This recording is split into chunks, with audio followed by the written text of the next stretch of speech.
This sacred episode of the DTFH is brought to you by Squarespace.com. Start your free trial by going to Squarespace.com. Use offer code Duncan. You'll get 10% off your first order. Sign up for a year. You get a free domain name. It's time for you to make the most beautiful website ever. Hello, my dear, sweet friends. It is I, Duncan Trussell, and you are listening to the Duncan Trussell Family Hour podcast. I've just returned from Burning Man. I am now back in buffet land and have gorged myself on the sweet delicacies of this strange and savage place. I just had an encounter with the Kardashians. Can you believe it? We went to eat at a health food restaurant and surrounded by a crew of glazed over cameramen was one of the Kardashian women, engaged in some kind of very serious conversation with someone from the Kardashian show, right there in the middle of Cafe Gratitude, the weirdest thing ever. It's very rude to film your reality show at a restaurant. You should never do that. That's something we need to start teaching our kids, I guess. When you have your reality show, don't film it at a restaurant. It's a horrible form of exhibitionism. It would be better, honestly, it would be better, I think, or at least slightly more ethical for a person in the middle of a restaurant to stand up, drop their pants, and to begin slowly stroking their flaccid cock than to film a reality show at a restaurant. Because at least when you're stroking your flaccid cock in some moment of sick exhibitionist perversion, you're not putting out the implication that you're somehow successful. But when the Kardashians come ambling into a restaurant, surrounded by a camera crew, like a flock of demonic seagulls hovering around the entrails-strewn deck of some ship manned by skeletal pirates slaughtering freshly caught mermaid babies, people actually get excited. Like, wow, look, the Kardashians, can you believe it? I'll be able to call Daddy Bo and tell him that I saw the Kardashians filming a Cafe Gratitude. We're still at the point in our evolution as a species that there is something innately, implicitly glorious about having your own reality show. But one day it will be viewed as a kind of metaphysical venereal disease. You'll come down with a reality show. There'll be clinics that you can go to that'll try to scrape the camera crew off of you. We'll have some form of penicillin or some new kind of medicine that when you take it, it actually cures you of the disease of having a fucking reality show surrounding you. And friends, ye who have not sinned, throw the first stone. I'm as guilty as can be here, pals. I guess I've been in a kind of reality show with Rogan. I don't know if that qualifies as a reality show. So forgive me. I'm just saying it's a bizarre thing, and God knows I'm as guilty as the worst, guiltiest, filthy, foul, narcissistic pig out there, pals. Sorry if I'm putting out a holier than thou thing. Sorry if it seems like I'm blowing a fart horn at the top of my high horse. I recognize that I am as guilty as anyone, and more than likely, if the reptilian president of Viacom took a moment to lift up his emerald inlaid golden telephone and rang my cell phone and said, "Duncan, we want to film a reality show about you," I'd be like, "Yes, sir, please, and I'll also suck your dick." So I'm guilty. I'm guilty. It's just jarring. That's all I'm saying. Buffet land is jarring, and when you get a chance to get out of buffet land, whether through some kind of psychedelic or camping trip or Burning Man or a meditation retreat, and you come back, you get these few precious days of psychic disequilibrium known as re-entry, and it's really fun and really cool and really unnerving and ultimately awesome. So Burning Man was great. I'm not going to ear beat you about Burning Man, at least not on this podcast. If you want to torment yourself, if you have some kind of masochistic impulse and want to listen to somebody with a raspy lesbian voice ramble about Burning Man for approximately an hour, maybe you've kidnapped somebody and you have them tied to a chair in your living room and you really want to push them over the edge, or you want to leave a voicemail on the answering machine of one of your worst enemies, then if that's the case, head over to patreon.com/DTFH. And in a day or two, you will have all the Burning Man ear beatings you could ever want, because I am going to go on, and I'm not going to edit it. And it's going to like waver in and out of what appears to be a kind of profound psychedelic-induced schizophrenia to an incoherent moaning. I'll probably just start trying to do some kind of Tuvan throat singing. I'll more than likely start crying, and that will turn into fits of obnoxious laughter, and it'll just go on and on and on. So if that's what you're into, my sweet and beautiful loves, it will be there at patreon.com/DTFH. I'm going to start working on that as soon as I get this podcast uploaded. But in the meantime, if you find yourself afflicted with the current flu being sneezed out of the vile nostrils of the mass media, and you're a little on edge because there's 3 big hurricanes and an earthquake and solar flares that just happened, and you've pulled out your book of Revelations and have been looking through various passages, then this podcast is the cure for you. This podcast is the ointment. This podcast is the balm. Because with us today is philosopher, historian, and author Daniele Bolelli. And he's going to set us straight.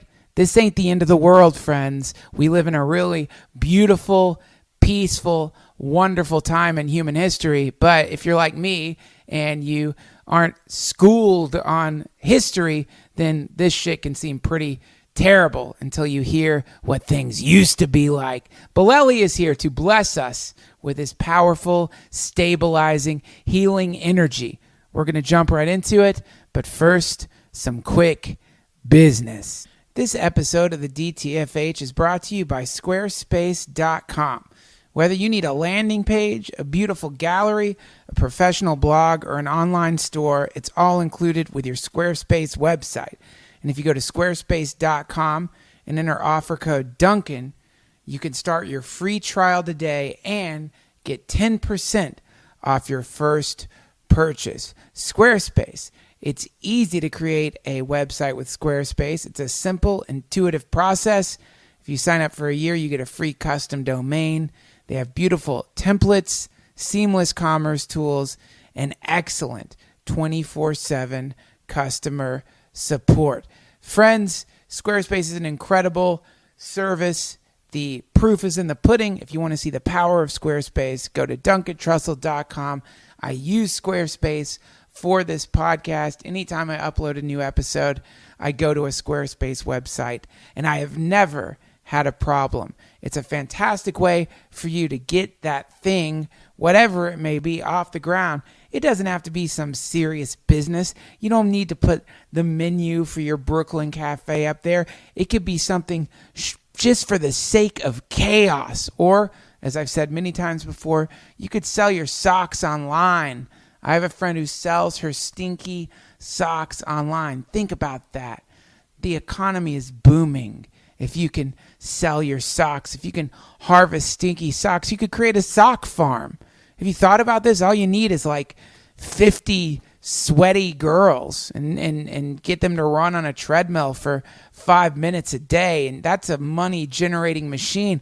You could become a billionaire in a matter of just a few months. I'm sure the demand for sweaty girl socks is high these days because people who are in deep states of anxiety can only relax by putting a stinky girl sock in their mouth and the sweet relaxation of the smell of a sweaty girl's feet as you watch hurricanes rip apart Florida. Friends, Squarespace is the website for you. They've got everything you need. I use them, and they are one of my longest sponsors. So show some support. Go to Squarespace.com. Use offer code Duncan. Give it a try. You can start a free trial. If you don't like it, go somewhere else. Go find a hyper expensive web designer. Go find a person who is going to extract little bits of your pineal gland in exchange for a website. Somebody who's going to latch on to your heart chakra with their vampiric invisible proboscis and suckle away your joy in exchange for some website. If you want to do that, go do that. But if you're not into being vampirized and you just want a beautiful, awesome website, then Squarespace is the website for you. Go to squarespace.com, offer code Duncan. You'll get 10% off your first purchase. Sign up for a year. You get a free domain name. Also, much thanks to you who continue to use our Amazon portal. It's a link located at duncantrussell.com. You won't see it if you have an ad blocker on, but you swim through that link, and anything that you buy on Amazon, they'll give us a small percentage of. But you know what I would recommend from Amazon.com? I would recommend an Ableton Push 2. I've really, really begun to understand just how addicted I am to making music. Am I good at it? No, not at all. Do I think I'm going to be some kind of famous musician or DJ? Absolutely not. But do I love it? Does it soothe me? Is there something about it that plugs into the deepest part of myself? Absolutely. And also, it's way more gratifying than playing Hearthstone. So go to Squarespace, pick up an Ableton Push 2, which is a MIDI pad that goes with Ableton, and dive into the beautiful world of music. Just go through the Amazon link located at duncantrussell.com. All right, pals, that's it for me. I'm back from Burning Man, ready to yap. We've got a lot of great interviews coming your way. I've got many scheduled for this week, so you're going to get a real supreme czar-style blast of podcast juice all over your face and chest. It's coming soon. In the meantime, please welcome to the Duncan Trussell Family Hour podcast, author, teacher, philosopher, and host of the marvelous podcast, History on Fire, the great Daniele Bolelli.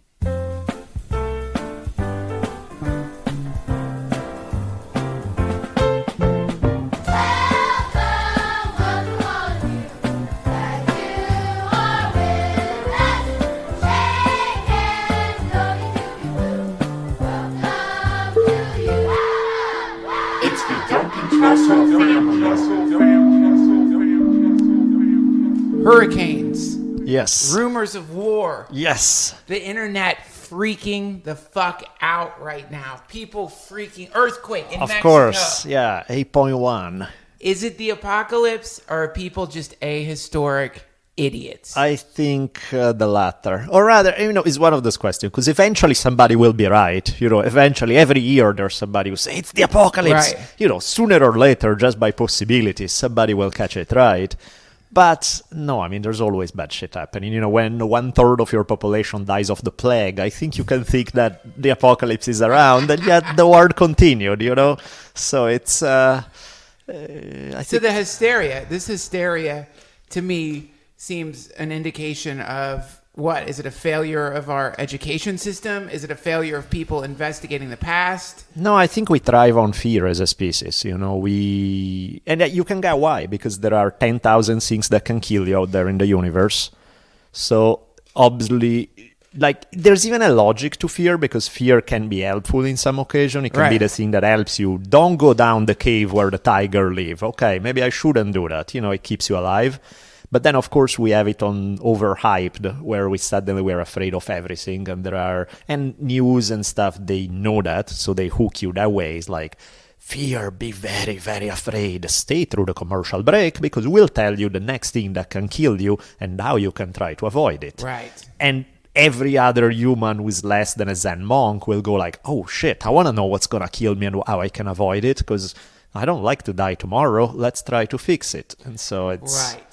But off the top of your head, can you name 3 instances in history that are far worse than what we're currently witnessing? Sure. Well, I mean, let's start with just here in the Americas, the fact that somewhere probably in the neighborhood of 80-90% of the entire indigenous population of the Americas got wiped out, mostly because of diseases, some because of violence. How many people was that? That's it's highly debated, but definitely in the millions.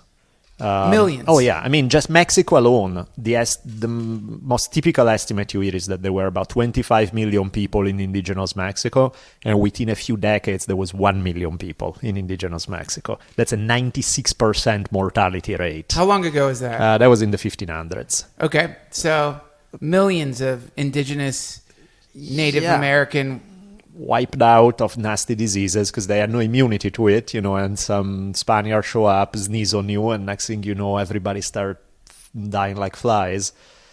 That's a bad day, right? And it's not just a bad day. That continues for months and years as new populations that haven't been exposed are exposed and all that stuff. And all of that shit, think about how weird it is. All of that happens because Europe, Asia, and Africa had domesticated animals, and the Americas did not. And most of the diseases we get come to us from domesticated animals. Whoa. So because the Americas were so awesome disease-free, it's awesome until you meet somebody who has exposure to these diseases, and then none of your ancestors do. These dirty bastards sneeze on you, and you start dying like by the millions. And they're not just sneezing on you; they're chopping you up on top. There's that exactly on the side. They're sneezing on you while they chop your arms off. Absolutely, yes. Fun. Good times. Yes. Good times. So, yeah, that would probably be worse than right now. Okay, so there's one. Let's keep going. Yeah. Jesus, without even going far, think about like Savannah comes from Cambodia. So just 1970s Cambodia when the Khmer Rouge kick in and they start wiping out, I forget what the percentage is, but an insane percentage of the country in just a full-scale genocide. The stories that her mom tells you. Not like a million years ago, when her mom tells you that, they were lived in the jungle, running away from the Khmer Rouge, trying to flee Cambodia, her friend getting blown up right next to her baby brother dying of starvation in the jungle, you're there drinking from a river and you see a body floating by, that kind of shit where you're like, okay, that's some heavy stuff, and that's today, I'm sure you can go in different parts of the world that are not where we sit right here, right now, and it sucks beyond imagination, Right. So I think there's always nasty shit. Oh, yeah, let's not forget that. While everyone's freaking out because some Floridians are about to get their mansions blasted. Right. Not all, obviously there's people who are not living in mansions, but people are, to me, this is something that is quite interesting. I saw this, I was online in a frenzy of hysteria from being infected by the news. The fear bug, right? Yeah, I got the fear bug, want to feed it, scratching the itch. Yeah. And I find a YouTube montage of the devastation of one of these Caribbean islands, right? Where I think 2 people died, maybe 3 people, something like that. I don't know the amount. Relatively small amount of people for that. But it's showing buildings that have been leveled. Right. And then underneath it, this sappy fucking song like "We Will Survive," super sappy, right? Because we've gotten to the point here where we care about buildings as much as we do about people. That's just a fucking building. Totally. Who gives a shit? And the way they show it to you too. Like I remember when I moved to LA in '92. That was just a few months right after the riots, right? Yeah. So I was still living in Milan, in Italy, and I knew that I was coming to LA. And so it's like the news come on, and it's like, riots in LA. And I kid you not, the way the news made it look, all of LA had burned to the ground. Right. Because they would show those same 3 blocks in downtown LA from every possible angle, making it look like the entire city had been razed to the ground. Yeah. And I was like, holy shit. And then I came to LA like 3 months later, and it looked fine. It was all... There were a few places where, they got burned bad, but, overall the city was fine. What would happen to an indigenous tribe if a hurricane came? What would happen or an earthquake? How do indigenous people react to that kind of destruction? I think it depends on which kind, because, there are indigenous people like hunting and gathering groups where you just move somewhere else. You have like more sedentary people who are stuck in a place, so it would be a little harder to kind of pack up and rebuild everything next door.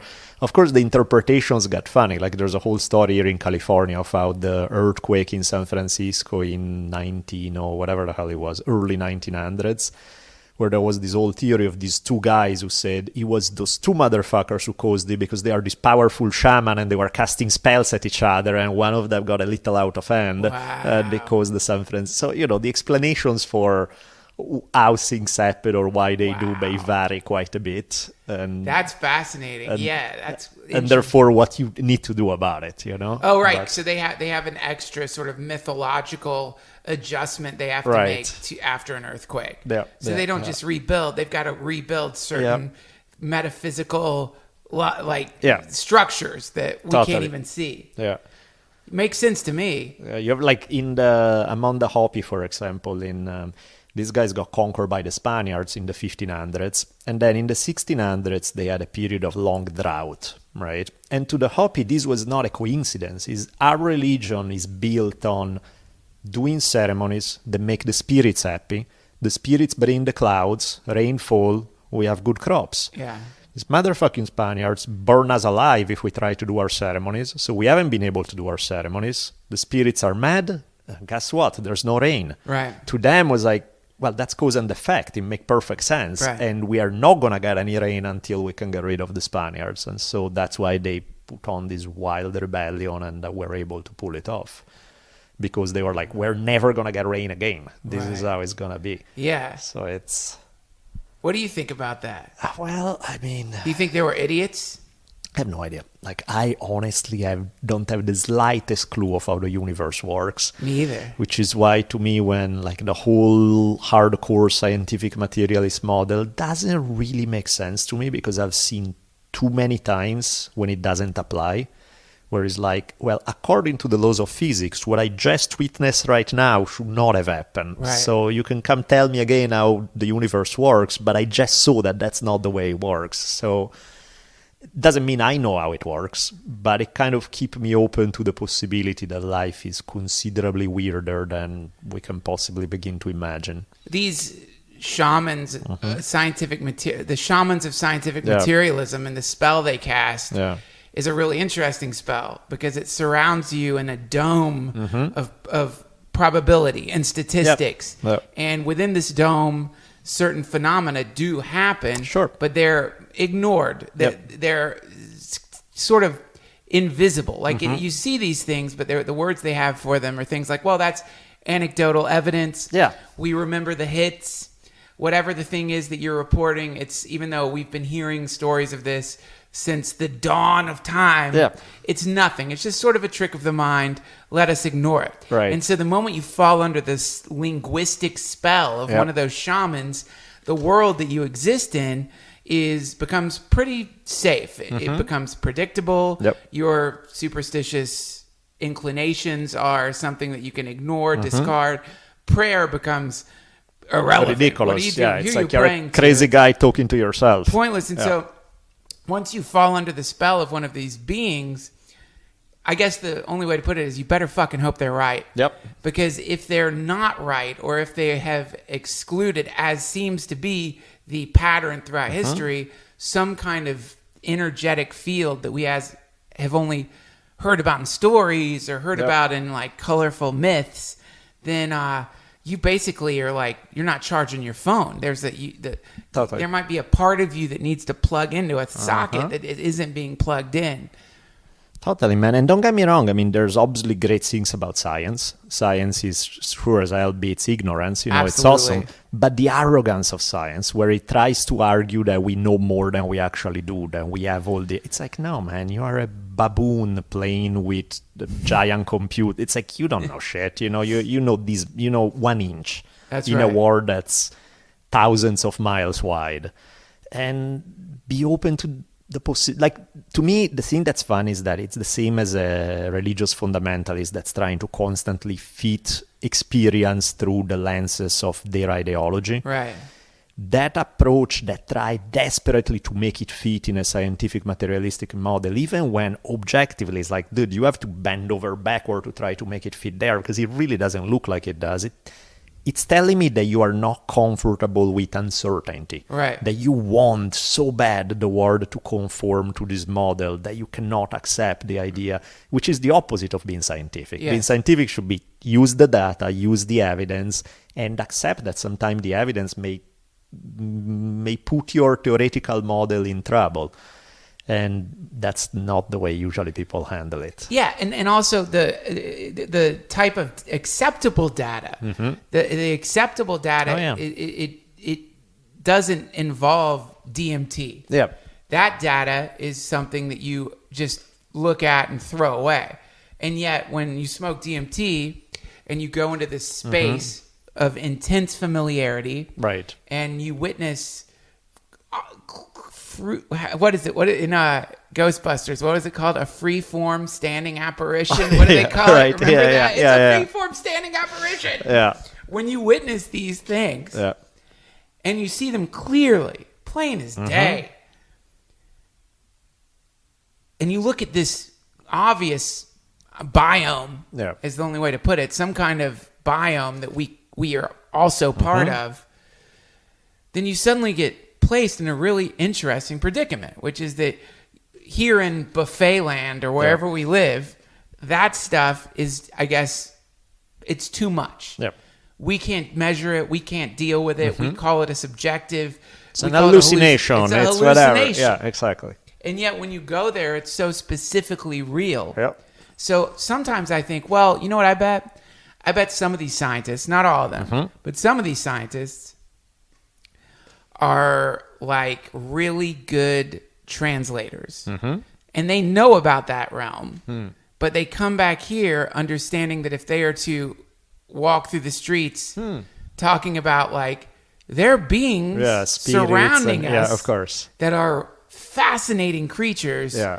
that have varying motivations and intentions just like human beings, but we grow from a realm populated with these things into this amnesic realm. If you were to go around saying that shit as a scientist, you're not going to get any work done. No, probably not. Never mind the fact that it can make life fairly weird, right? I think he was, you had him on your podcast, Hamilton.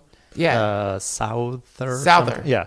He was telling this whole story about how, he started having this vision of the spirit that would like be by his side for like a month straight and constantly. And, everybody was all spellbound by this story, and they were like, oh, really, the spirit? And after a while, I just couldn't tell myself. He left a pause in the dialogue, and I was like, man, that must have made masturbation really uncomfortable. It's like...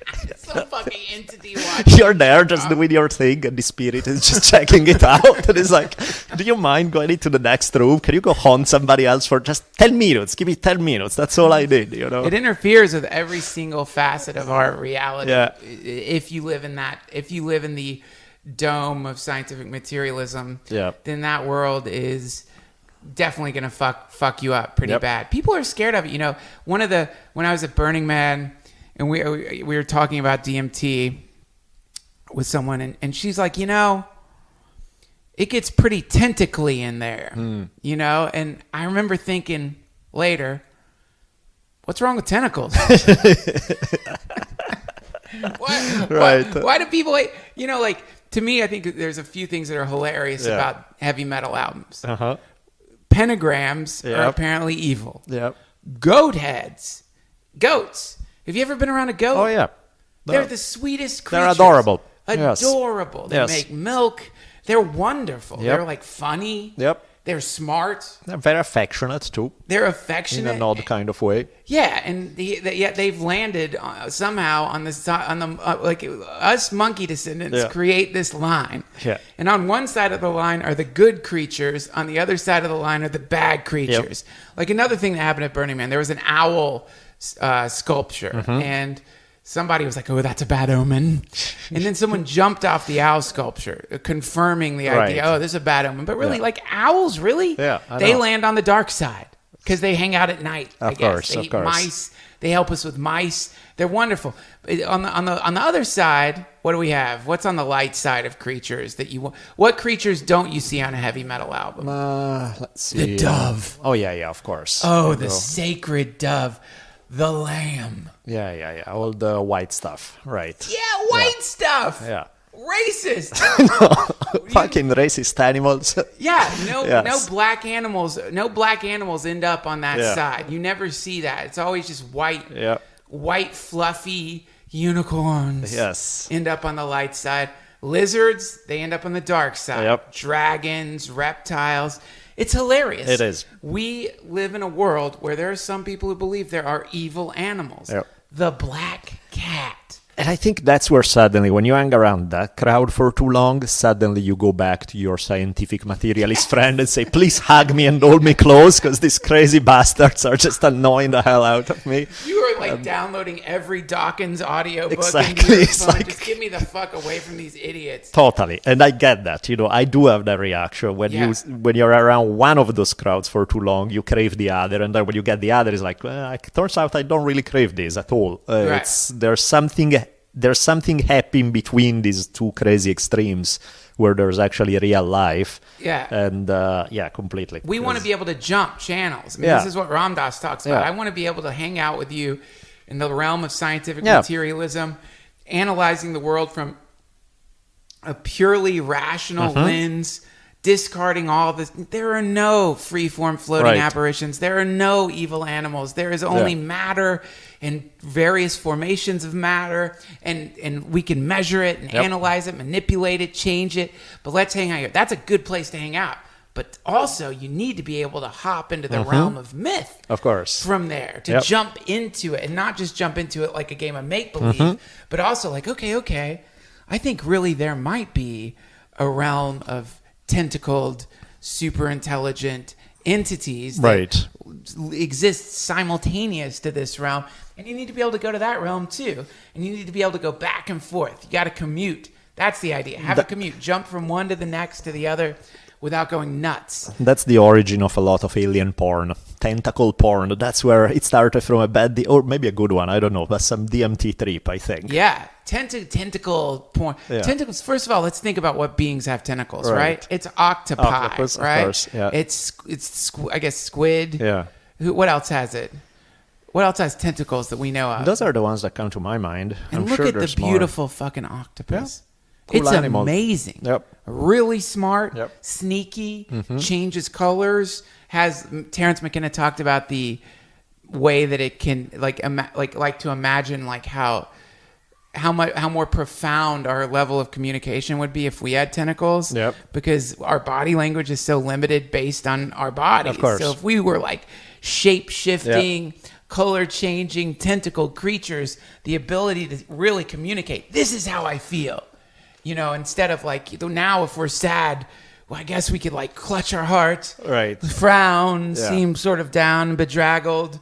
But fuck, if you had tentacles and could change colors, That would be the way to go, huh? you could tune directly into a very specific form of sadness where you could be like, oh, no, I'm this kind of sadness. Right. I'm the sadness where my tentacles are shaped in this way and I'm a light chartreuse, trembling light chartreuse hovering above a steam vent or something. Like, oh, God, that's rough. You got the blues, man. I miss these conversations. This is awesome. So, it's to me, it's like a curious world we live in right now. Actually, I was talking to my friend and we were discussing the tentacles, and she said that if someone really loves you and feels comfortable around you, they're going to show you the darkest part of themselves. If someone really loves you, it's Sure. like, and it's going to suck for you to see it because you want them to be perfect. Yeah. But if you're going to see the thing, whatever it is, the jealousy, Sure. the pettiness, the selfishness, the Yep. stuff that needs to get worked on, Of the course. stuff that needs to be polished a little bit, Yep. perfected. But if they show that to you instead of putting on their like marketplace face, then that's a form of love. I agree completely. So if God or the force of the universe or source comes to you as you are enjoying the effects of some plant medicine Yeah. and shows you the tentacles and the pentagrams and the goat heads and the teeth and the thing, really, it's a beautiful thing because it's the universe being like, I feel comfortable enough around you that I can bring out the clothes and let you know that, yeah, they are there. I'm working on it, but it's... Or yeah. I'm not working on it, you know? I'm not working yeah. on it. Maybe I'm not. Maybe this is just as perfect Right. as and so when it comes to you in a trip or a dream or a moment of paranoia, instead of reacting like, what the fuck, I must escape, be like, oh, I still love you. You really love me, right? Yeah. I love you. I'm not going to reject you, universe, even though sometimes you appear as a fucking goat thing with pure black eyes that seems fixated on some kind of absolute power. I still love that too. You're still a sweetie. No, we can make it better. We can have a goat with tentacles. That's the next step. Tentacled goat. Yes. And the tentacles are covered in pentagrams. Yes. Ooh, That's a heavy metal cover right there. That's a fucking heavy metal cover. Yeah. That's an amazing. But then it's like, meanwhile, as everyone is like, you know, as the fundamentalists are freaking out over these symbols, meanwhile, look at the world that we're in. What's really happening? Because it's like, if you really wanted to put an evil creature on your heavy metal cover, human baby. Oh yeah, that's what you want, human baby. Fucking monsters. Because that thing has the potential to turn into something way worse than a goat. Right. Goat's not going to split the atom. Yeah. A goat's not going to bioengineer some kind of disease. A goat is not going to walk into a fucking mosque and detonate themselves. Of course. Human baby. The potential is there, most definitely. Yeah. They can turn into sweet little things, or they can turn in a pretty fucking dark direction that no animal can go to. Oh, man, how would you describe the time in history that we're at right now? What is this? A lot of people are calling this, late stage capitalism? I mean, the thing that's trippy is that the speed of which change has taken place.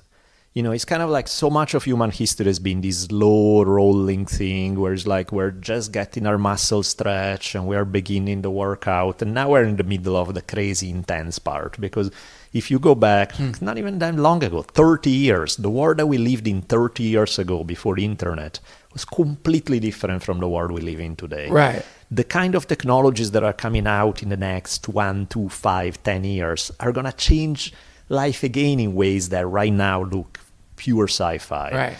So it's kind of trippy because we live on very unstable ground. You know, we are constantly... We don't know what things are. You know, if you live you're a peasant in the 1300s, you don't know whether you are going to be alive or not because some crazy plague can come in, but you kind of have a sense of what the world will look like in 50 years. It's like probably the same way as it has looked for the last 500 because it doesn't really change much. Now, you have no idea what the hell the world will look out in 50 years, you know?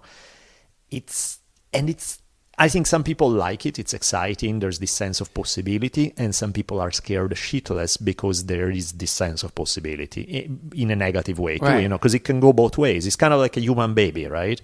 It doesn't mean it's going to turn horrendously evil. It doesn't mean that it's going to be a nice, sweet human being. It can really go both ways. Right. And history right now feels like that. Like it can really turn into this utopic thing where we solve environmental problems. People no longer have to work much. They'll spend their time daydreaming and finding pure enlightenment and everybody's happy. Or it can turn into this dystopian, nasty shit where we blow ourselves up 72 times. And they're both realistic possibilities. Right. That's the thing that's freaky. And so I think a lot of people are surfing between deciding whether should I kill myself now to avoid seeing the horror that's coming, or the age of enlightenment is coming and everything is going to be amazing. Well, maybe one precedes the other, right? Could be, or it could be more likely a mix of both, since rarely things are one way or the other. You know, it's like any technology. You know, internet has opened up so much cool stuff. It has also opened some pretty fucked up stuff. You know, it's the nature of the business. What do you think is the fundamental problem right now? Like what is it? Here we are in this super technological civilization. If you look statistically, people have more than they've ever had. Sure.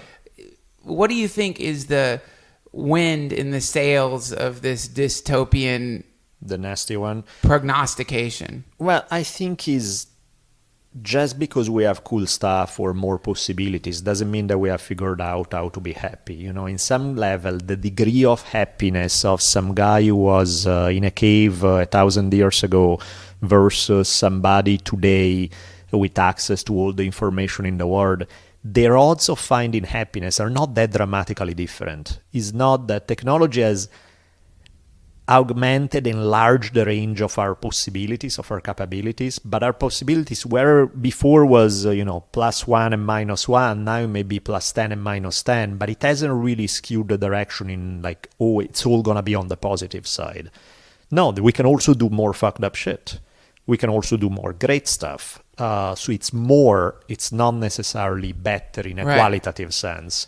You mean like so we have all this extra stuff. It's like the classic story, super rich guy, beautiful house, incredible car, lots of money. Haven't seen him for a couple of days. Go to a mansion. In the bathroom, he's blown his brains out. Exactly. And so that's the here we are. This we're as a species, we're living in this mansion. Yep. And we're having these incredible parties. Yep. But there's this idea that we're going to put a fucking nuclear missile in our mouth and fucking blow our fucking brains out. Yeah, that's a problem. But what do you think is the foundation of happiness? Yeah, because it's not an easy thing. Otherwise, more and more people would be happy. And the reality is that most people are not, to one degree or another. And I think I think really there's an existential side to it, that in a universe where you know that everything that makes you happy, you're going to lose it at one point or another, that inevitably is sort of the fly that drops in your soup. I was enjoying this soup so much, and now this fucking dead flies reminds me that there's a problem here, that I can't quite enjoy the same way. So you're saying that the common idea that you are going to lose everything when you die has made our existence bitter. Yep, definitely. Because you know that you're going to die, everyone you know is going to die. And assuming you're lucky, that happens in old age where you haven't lost everything along the way, where it just happens kind of at the end of the story. That's if you're lucky. And then you think, well, at least my contribution to humanity will survive. Probably not. The vast majority of human beings are not going to leave a trace. Even the ones that do, give it long enough time, they probably won't. Even our universe is eventually going to go kaboom. Yeah. It's, this is a game where everything comes to an end, at least according to the scientific materialist model. Well, right? Let's talk about that, because I think this is this idea which used to torment me, and which I definitely would drag out sometimes on stage if I really wanted to be an edge lord and talk in everyone's night. As though I would bring it out on stage sometimes. Of course. You're all gonna die. So, but I think lately I've been thinking about that idea, and I think that is one of yet another incredible misapprehension that humans have, because we compare the universe to us. Yeah, right. Of course. So we think of the universe as being somehow experiencing our limitations, right? Of course. And the human limitation. And we do this with everything. So we think when the spaceship comes, it's going to come as a silver craft. Even fucking L. Ron Hubbard, he said the spaceships that brought the Thetans to Earth in Scientology were shaped I can't remember, Cessnas or something, or B-52 bombers. Yeah, of course. He went on, the aliens are going to fly in space planes. 1950 right? technologies, right? Yeah. So that's what we do. And so because of that, we probably, UFOs are landing around us all the fucking time, but we don't see them because they're not shaped the way we think they should be. Yep. So in the same way, I think that when we think of the universe, we really underestimate what infinity means, and we really underestimate time itself, right? We think, because we can't see the past, the past is gone. Of course. But we're really kind of burrowing through time, but we can't see the tunnel behind us except in memory. Yep. That's the way we see it. But we imagine that because we can't see the tunnel behind us, the tunnel must not exist anymore. The tunnel is gone. Yep. When I don't think that's the case at all. Right. I think that riverbed, that tunnel, that footprints, the things that we left in our wake, they still exist. Absolutely. And to imagine that the universe couldn't, if it wanted to, Yeah. populate any segment of that tunnel at any moment that it wanted to. Right. In other words, you could theoretically, if you were the sum total of all things expanding and infinitely, exponentially gaining power, whatever word you want, Yeah. you could theoretically be like, you know what? I think I want to land in 2017 in the Bolelli life tunnel during that Right. podcast for a second, just to be there. Yeah. And zap, you're back here again, right here. Yeah. You know, only because we are on a river of time, you know, moving towards this moment of that we call death, we can't go back. The current's too strong.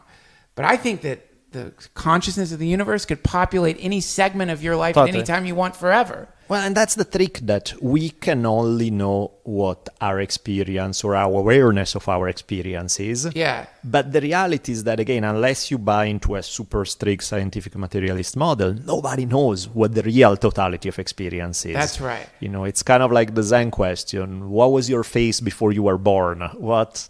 It's Right. like maybe there was a lot going on there. Yeah. And it's entirely possible. And so it's like maybe what we see as life is such a limited fraction of what's out there to be perceived. But of course, because that's all we know, you got to base your feelings, your impression on what you actually do know, not just on some theoretical possibility, even though the theoretical possibility may be completely correct. Well, this is why we need psychedelics, because Right. we need it to go from a theoretical possibility Yep. to an experiential Exactly. truth. Right. Even if it is a subjective experience, I think this is the healing of psychedelics, Yep. is that when you go into a ceremonial, intentional psychedelic space, and you get a quick reminder of like, hey, check it out. Oh, fuck. Now I remember. Right. Home. Yeah. Oh, Yeah. I'm home again. Yeah. Oh, there's a home. And then in that moment of coming home, which a great psychedelic trip is certainly coming home, you get to come back here and realize you're kind of on a camping trip. It's like, this is still fun. I'll still stick around, but I know where home is. Right. Yeah. Yeah, totally. And that's, I think, is why people's conception of what the universe is may vary so much, and there's really no fucking way for somebody to tell you, no, yours is wrong, yours is fake, yours is made up, because it's like, you don't fucking know yourself. What are you talking? You're basing a conclusion on very incomplete information. Yes. So be open to the fact that it may not be that way at all, you know? Well, when people explore conquering disease, they go upstream. Yep.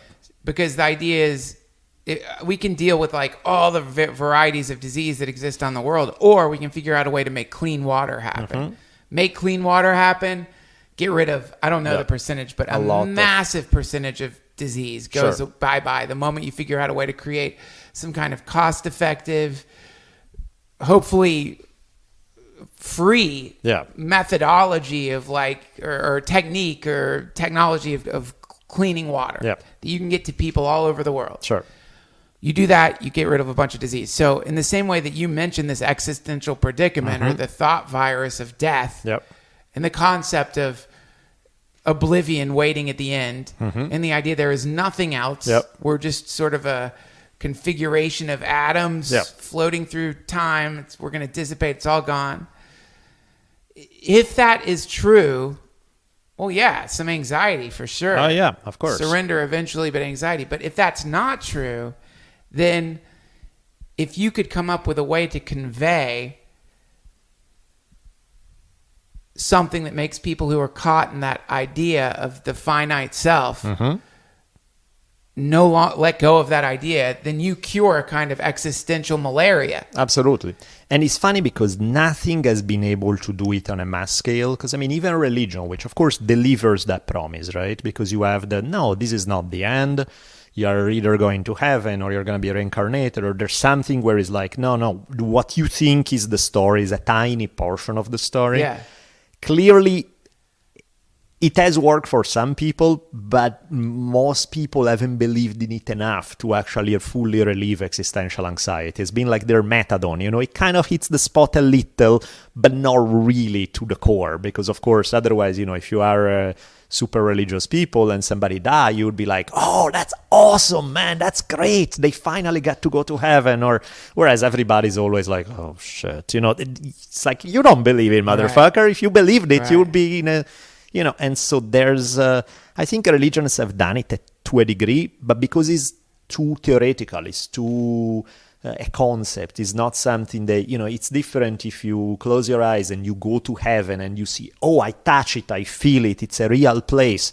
Okay, now I can relax now back in life. We got to get you to heaven. Exactly. And this is why the one of the many uses of psilocybin that they're studying is people who are dying, they give them enough psilocybin so they go home before they go home. Yep.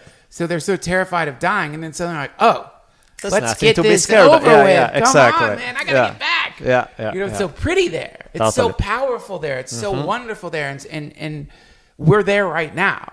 And I think that part of the game is actually somebody was explaining something to me. This concept of the wobble. Have you ever heard of this? What's that? So. It's really cool. So the wobble is the way humans go from moments of bliss or, you experience some kind of insane synchronicity, like an impossible synchronicity. And you experience that a few times in a row in a few days. And it happens, you start thinking like, oh, wait a minute. Oh, okay, there's definitely something more going on here than I thought. And maybe you take a psychedelic and you experience that true fundamental self, and you're like, oh, right, oh, I get it, okay, yeah, I get it now, right? We're like pure potentiality, and we come here as a form of healing to heal the particular incarnation that we're momentarily encountering. And then you get an email from your accountant which is like, can you please send those fucking receipts, because you know what I mean? And then you're like, God damn, I got to send these receipts. Yeah. I'm in a receipt land, and you forget all about that shit. So that's the wobble. Yeah, that makes sense. Right? Yeah. It's the wobble. So I think that the trick is to figure out a way to do both without the wobble. To like live in receipt land while simultaneously existing in the source, as people now popularly call it. That's some serious Taoist balance required, right? You have to be such a good surfer to be, I'm on this side, but I'm also on this side. And it's constantly shifting, and you have to be dynamic enough to adjust 2% this way, 5% that way. Oh, now bringing it back. And, that's why to me, like the metaphor of surfing has always fascinated me, because to me, a lot of life is like that. Yes. In most anything we can talk about, it's always about this finding that sweet spot, that delicate balance where everything flows. That's it. And if you go a little, not too much in the abstract, because maybe too much, that same movement to the side is great in a different context, but in that one moment it throws you off balance and you fall off. So to be able to read it, to be able to feel it, to be able to adapt to it, to be able to ride that wave, that to me is mastering life. That's what real mastery is. So, okay, let's use that. So we're surfing together. When you're surfing, there must be, I have no fucking idea. I've only watched people surf. Yeah. I've body surfed before. Yeah. Which I'm sure doesn't count, but my guess would be that when you're surfing, there's a feeling. Yeah. A sense of balance, a sense of contact with some kind of, I don't know, force. Sure. That where you feel it. It's there. So what is that? What do you think that is? Is it just balance? No, I think it's like you are hearing a music, sort of the music of the universe, and you're able to play the right note at the right time, and you fall in sync. Cool. My God, that's so cool. So yeah, fuck surfing. Forget that stupid metaphor. Because you know what? The thing is, we don't know shit about surfing. I don't know if the universe is like surfing, but one thing I do know a little bit about, and anyone who's alive knows about, is singing with people. We know how to sing with people. And that's really, really cool, man. Because that's it. I love that. It's like, are you singing? You're definitely singing with the universe, whether you like it or not. Sure. But the question is, are you harmonizing with Exactly. the universe. And that's the same note that you are hitting 10 seconds too late. Well, that was good 10 seconds ago, but now we moved on to something else. It's not that the note is wrong, it's that your timing is off. That's it. Yeah. And I think that becomes, and I think you feel that way potentially pretty much any activity can allow you to feel that. You know, if I don't surf, so what the fuck am I talking about? But like if I roll in jiu-jitsu, there is that feeling sometime where it's like you hit the right move at the right fraction of a second and suddenly it's effortless. And you don't, and you're just getting smashed by some heavy body and it's all that timing, it's all that ability to find the right moment. And I really think when the Taoists speak of Wu Wei, you know, the effortless action, that's what it is. When you have the right timing, when you read the situation and you harmonize at the right moment, everything is easy. That's right. And when you don't, everything is hard. It's not that you're evil, it's just, now it's hard because you're offbeat. And when everything gets easy, you know what some people do? Make it hard. Of course. They don't want it to be easy. They don't like that. Yeah. They want to be in control, and they associate suffering with control. Yep. But really, so it's like they think if they're not suffering, they must be out of control. Mm-hmm. When the truth of the matter is, if you try to control the universe, you can only suffer. Totally. I think another way that people can experience this form of singing is work with a community. Sure. And this is the thing that is lost. This is like this for a lot of people. And you go to work and you sing the song of the corporation. That's right? a bad, sad moment. Yeah, and you're doing this song for sure, but the song, the people you're singing it with, they don't really care about you because they're trying to keep their job. Totally. And they want to get promoted, and they're living in a model of like, God, I just watched this fucking History Channel great documentary on Vanderbilt and the railroads, and it keeps cutting to interviews with like billionaires, Trump being one of them, and he does the interviews, and all these billionaires, the song they sing is the most depressing song you've ever heard, which is, it's not about money, it's about winning. And we all must live in a constant state of mild paranoia because people are always trying to get you. Wow. And you have to get them first. So this is the song that has created America in a lot of ways. It creates the song of industry. It's the song of competition. It's the song of this is mine, not yours, mine, not yours. You fucked up. You weren't willing to go hard enough. And because you weren't willing to go hard enough, you lost and I won. And I don't have to have sympathy or pity or empathy or compassion or feel anything mildly positive for your plight at all, because it's survival of the fittest, baby, and the market's always right. Go fuck yourself, loser. So that's the fucking song, right? Totally. And the way they sing the song is in different ways, but that's the basic song. It's the song of evolution. It's the song of the tiger destroying the sheep that can't run fast enough. That's the song. So what happens is people begin to associate in the same way. God forgive me for saying this. But in the same way, when people have had like a really traumatic sexual experience, they begin to associate sex with horror. Of course. And one of the sweetest things in life becomes for them a stressful, horrible experience. In the same way, work for so many of us has been tainted by singing the song with this evil song. When the truth is, man, when you have a group of people that you love, that you really love, not a group of industry friends, of course. Marketplace friends. Those people are fine too. The marketplace friends, they all happen to do the same thing you do. Sure. You know, let's do shop talk. Marketplace friends. No. When you find a group of people who all are doing different things, who love each other, who really love each other, who are in love with each other, who are like, whoa, you're fucking cool, man. When you have a group of people like that, and you build something with a group of people like that, that is one of the sweetest, most healing songs. And that's where you could feel that thing you're talking about, effortless action. Because you're with this group of humans who've all tuned into each other through love, and they're all building something together. And it's like you're sweating. Yeah. Your shirt is soaked with sweat. You're fucking bleeding because you like cut your hand open, doing something. You've got blood on your fucking shirt. It hurts, but it doesn't feel like you're working at all. It feels like you're flying, and this thing is growing in front of you with your friends.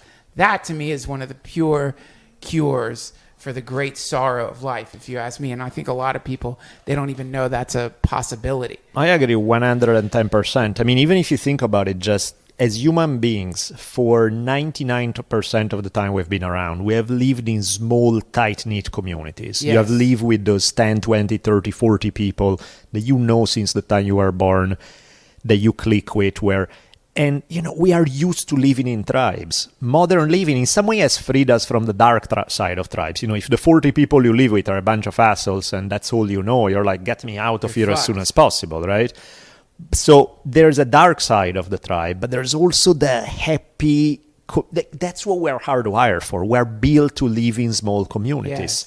Not having that drive us insane and makes happiness less likely. Yeah. There's a quote that I was digging for because it was exactly what you were saying, right? I was lecturing on it last night in a U.S. history class. After the U.S. conquered a bunch of different all American Indian tribes, there's one piece of legislation that they passed in 1887 called the Dawes Act that's basically taking tribal land and rather than having the reservation being owned by the tribe, will divide up the reservation into parcels of private property so that each native family can own their little plot of land, which on the surface looks like, that's kind of tedious. Why are we even talking about it, right? There's a quote by Henry Dawes, the guy who put the legislation forward, that articulates it in a way that's freaky. I'll read it to you because it's just too good. He talks about a visit that he did to an American Indian tribe.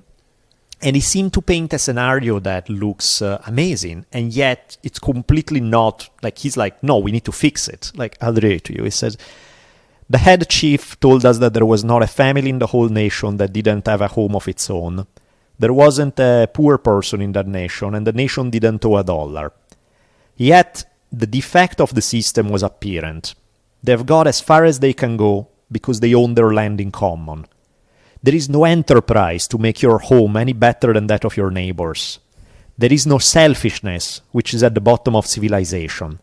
Until these people consent to give up their lands and divide them among their citizens so that each can own the land he cultivates, they will not make much progress. Oh my God. Is that trippy or what? It's like, he sounds like he's giving them a compliment. He's saying, oh, they are not selfish. And he's saying, shit, we need to teach them to be selfish real quick because that's what being civilized is all about. Let me see that. I want to read that in a different voice. Yet the defect of the system was apparent. They have got as far as they can go because they own their land in common. There is no enterprise to make your home any better than that of your neighbors. There is no selfishness, which is at the bottom of civilization. And I love to lick the bottom of civilization with my snake tongue. I love to shove my reptile tongue deep into the oozing bottom of civilization. That's a fucking demon. That is a fucking demon. A demon wrote that. That is. Yeah. And you read this shit and you're like, then you wonder why people are unhappy. Yeah. Because this is, unfortunately, in your demon voice especially, this is exactly the foundation of this worldview and the society we have built. That's it's right. built on this idea. That's right. And That's it's like terrifying in some way. Well, we're the prodigal son. Right. We've gone away from the home of our father. We've gone away from the opulence of that kind of life. And right now, as a species, not all of us, thank God, but many of us are up to our fucking ankles in shit. We're in this dirty, swampy place. We feel so lonely. Here's one of the big problems, man.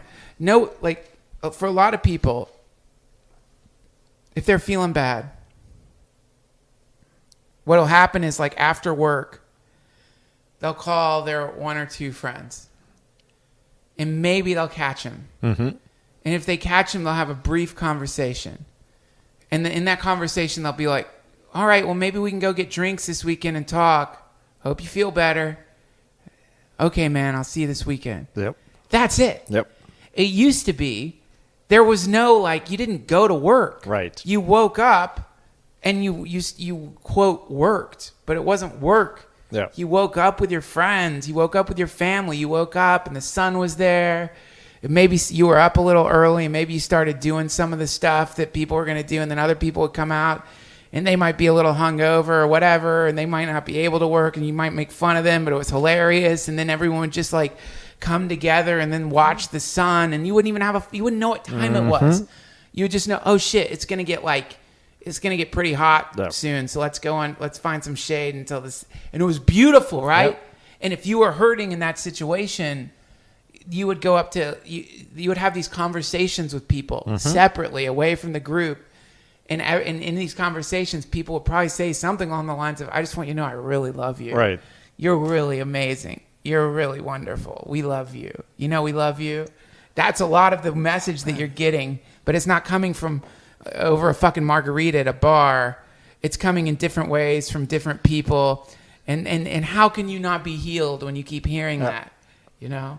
That's what we're missing. Yeah, man, I notice it on myself. There are times when it's like, okay, so in 3 days we're going to meet between noon and 1 o'clock at this place, and that's your healing, happy moment. Yeah. And then it's like 12:15, and I'm like, well, motherfucker, are you wasting my time or what? Because I'm not feeling quite fully healed and happy here now. Make it quick, because I need to go back to work. And it's like, it doesn't, it needs organic time. You cannot fucking fit the 1.5 hour, 90 minutes, 3 days from now of friendship moment that's going to heal me. It doesn't work that way. You know? Feeling down, are you feeling like you may want to kill yourself? Here's a number, do a suicide hotline. Yep. So you pick up the phone and you call someone you've never met in your life. Yep. And you tell them you're thinking about blowing your fucking brains out. And the reason is because you're starving, but it ain't food. Food's easy to get. Yeah. How the fuck do we get a tribe? How do you get a community? Exactly. How do you find a group of people around you that are? How do you do it? It would take a miracle to find something like that, wouldn't it? Absolutely, and I think that's where I'm excited about some of the possibilities of the future. Because it's a lot harder when you have to go 9 to 5 into a physical place to work. The odds that you're going to be able to meet the people that you click with in that one place, they are more limited. Right. If we move into a place where people can work from home, people can work from wherever the fuck they are, then you can choose where you live a lot more. Right. You're not as limited. And then the odds that you can connect with people that you really click with and you do live together or even travel together or whatever the hell, that makes it so much better. You can still get stuff done, but you do it around the people whose company you enjoy. Yeah. You know? That's a great model. Whatever that is, man, that would be incredible. Little collectives instead of corporate. You could even use the corporate model, but have collectives instead of corporations. Buy land with groups of people. Yep. Figure out ways to do this. And the problem is, man, it's like, we're not good at it because we have no idea, because the whole thing got fragmented by these satanic fucks. Yeah. So now we don't understand how to do it. Like we're clinging to shit. We're holding on to stuff. We want to. Of course. We want to be hard. We think that's one of the fucking signs of success in the world is to be a hardened Machiavellian shitbag. I'm independent. I don't need anybody. You know, which, by the way, is one of the signs of PTSD. Right. You know, one of the when people who have post-traumatic stress disorder will not tell you they're feeling bad because they want to be tough. Yep. So this like reverberating trauma that is inescapable and is inside of them is coming out in a form of gruff affability. Yep. You know, it's coming out in a form of just like, we don't do that here. We don't talk about that here. No, we don't laugh. No, we don't. I'm never going to cry. And if I tell you I love you, I'm going to get it out of the way real quick. Right. I'm like, I just want you to know I really love you, man. All right, see you, bye. Yeah. Or is it like you see how people hug each other, where it's like pat on the back with like a foot distance between one another, because otherwise I may feel something, and that just, you know. Oh, yeah, and also I might feel something. Yeah. And if I feel something, then this dome of this force field I've constructed keeping me away from experiencing one of the most beautiful things there is might be shattered by your affection. Totally, man. Hey, man, I'm not a hugger. I don't do that.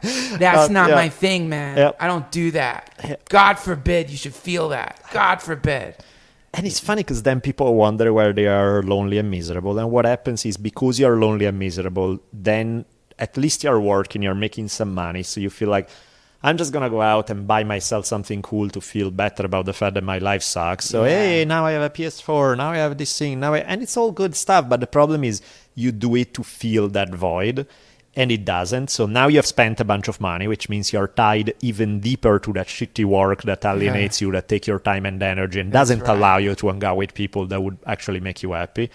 So you do more of that. So you feel crappier about your life. So then you want to buy more stuff, which makes you work more, which makes you more miserable. Yeah. It's like it's this nasty, vicious cycle. That's and right. it's like, I don't think that buying more stuff is what's going to really, if eventually I just buy a little more, then I'm going to be happy. It's like, it doesn't work in the last 25 times you have done it. I don't think that time 26 is going to do it. But what do you do? I mean, the problem is like, how do you find these people? It's like, it's fucking hard. Where are they? I mean, they do exist. There's no question about it. And I think that a lot more of them exist than maybe people realize. But it's like, how do you find intentional communities where you're not going to end up like listening to some fucking dude in thick sunglasses playing heavy metal guitar to your fucking daughter who he just mouth fucked a few hours ago. Right? Like, how do you avoid? Because that's the other problem is like, how, I guess the thing is what we see on TV is only the bad examples of intentional communities. Sure. It's very rare that on TV you're going to see like, look at this. They recycle everything. They use solar panels. Yeah. They're all pretty happy and they're pretty healthy and they feel good all the time. It's not really a story. You want to see Koresh. Sure. You want to see the Jonestown of the world. Yeah, of course. No, and I think part of the problem is that the way work is still structured makes it very difficult to have that happening, because you need to have a bunch of people who are willing to give up work to some degree, because we are not yet at a place where people can do their work anywhere they want, most people at least. So you may run into some awesome human beings, but they are tied to a place and the job and the thing that makes it very hard for them to be able to say, okay, let's live in Big Bear for the next 6 months with our group of friends. And it's not going to work that way. And so what you do find is the people who do try those things are usually the outliers who are either really fucking desperate and they are willing to do anything. And more often than not, then you crash and burn, because it's like, well, that's a sweet attempt, but it doesn't have a foundation. Or the foundation is one person. Yeah, exactly. That's another problem. Which then turns into a straight up cult. And it's not easy. It's like, it's not fucking easy for that many people to be able to harmonize for themselves, to figure out in their own life how they can balance it all, the work, making some money at the same time. It's hard for one person, let alone when you put 30 people together where they not only have to click for their own issue, they have to click with one another in every way. That's really difficult. This may be why, and I don't want it to happen, but this may be why we're going to need things to get a little wobbly so that folks can't go to work. They got to get together and they got to start helping each other. Well, in fact, think about two of the shows that have attracted the most attention in the last 10, 15 years. Walking Dead and Lost, right? And they both have the exact same story in a weird kind of way. They both are about this group of people who got nothing in common with one another, who are thrown into this universe where they have to create a tribe and survive and function. Right. And it's totally fucking fascinating to most people. Because it's not the zombies that attract people. It's not the weird island where you don't understand what the fuck is happening, that attract people. It's that tribe that attract people. It's this idea of how do we make a living in 40 of us in this environment where all the laws don't apply, where there's no work to go to, and yet we still have to make a living. We still have to work with one another. That to me speak on a deeper, why some of these shows that hook people is because it speaks to a deeper level to what we have forgotten, to what a human life has been for most of the time. And that's why I like them, right? I'm completely fascinated. I started watching Lost again after I hadn't seen it back then. And the funny thing is I don't fucking understand what's happening the plot is meaningless to me. And I don't care. I'm fascinated by the human dynamics between them, the interactions between them. That's what, to me, the whole thing is about. And same for Walking Dead. I'm intrigued with the human dynamics of a tribe. That's it. No. Well, that's where we're headed. I mean, we will head there. You know, someone actually told me, God forgive me for saying this, someone actually told me at Burning Man, they said, the world will end in war or in festivals. I like that. And it's so true, man, because it's like when you look at what's going on in a war, and the reason people think about why people at war, when they come back from war, they want to go back. Do they want to go back to war because they want to kill people? It's the community. Yeah, they want to go back for the community. They're Yep. they've met these people who are incredibly proficient, who saved their lives, who would give their lives for each other for nothing. Yep.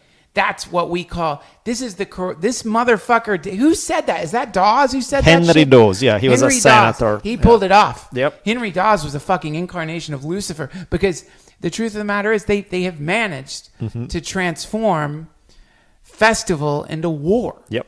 They've managed to transform they've managed to create one of the only reasons that you would like give your life for a stranger is because you're wearing the same uniform. Yep. And you're against some other group of strangers.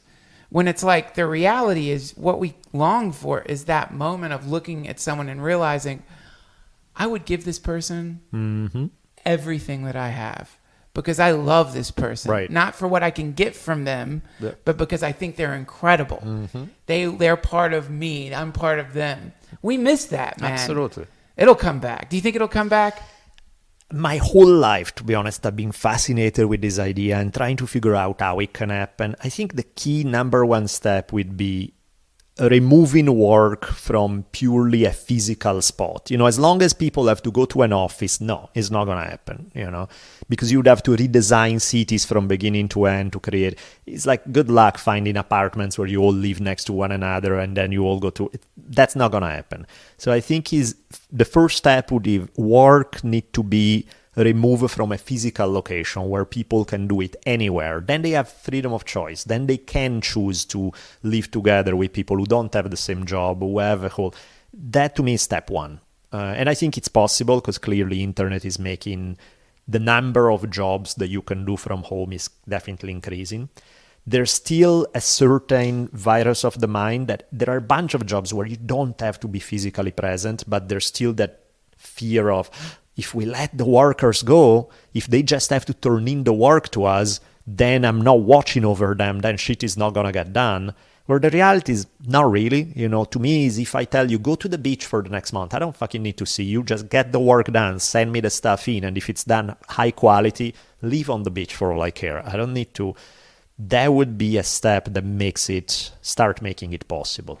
Yeah, that's a step. Yeah. Another step is these fucking hurricanes decimate everything to the point where the Walking Dead becomes a reality. Where property is irrelevant because everything's been wiped clean. Yeah. Because the thing is, man, when I look at like a field of decimation wrought by a hurricane, that is only a tragedy.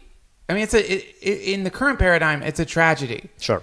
In a paradigm where like we all just work together to help each other and property isn't necessarily like the way we currently look at it, it's just annoying. It's like, fuck, we built this. Now we've got to spend the next couple of months rebuilding this. Yep.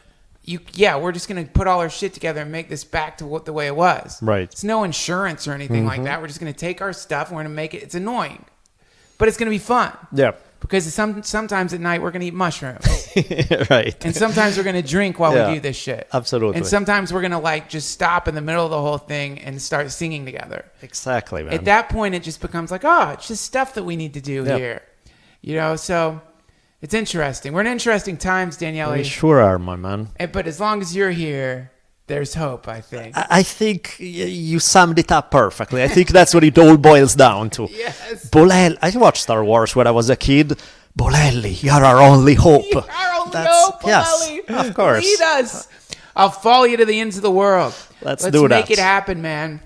I'm down. Let's Hare do Krishna. that. So now, you sweet people, if you have done nothing nice in your life, you spit on babies and kick puppies, do one thing that will redeem you from it all. Check out History on Fire. I tell epic tales about human history, some pretty fucking dark, some not so dark, and there's a happiness there. Either way, check it out. That would be sweet. The next time you find yourself completely infected by the fear-mongering of these lunatic corporatists who are blasting out bullshit into our brains constantly, tune into a little bit of History on Fire, cleanse the palate of your mind, recognize that we have just come running out of the drooling acidic maw of hell, which is history. We just made it out, man. We're in a wonderful place right now. Yes. It'll cleanse the palate. It'll make you feel a little happier. I'm down with that. Cool, man. Thank you so much. Thank Hare you. Krishna. That was Daniele Bolelli, everybody. Be sure to check out his podcast, History on Fire.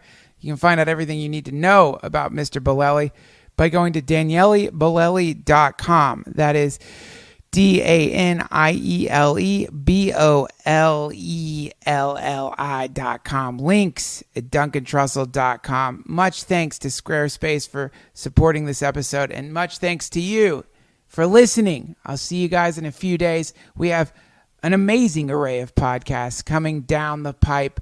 Much love to you. May God bless every hair on your sweet little pubic mound. I'll see you soon. Hare Krishna.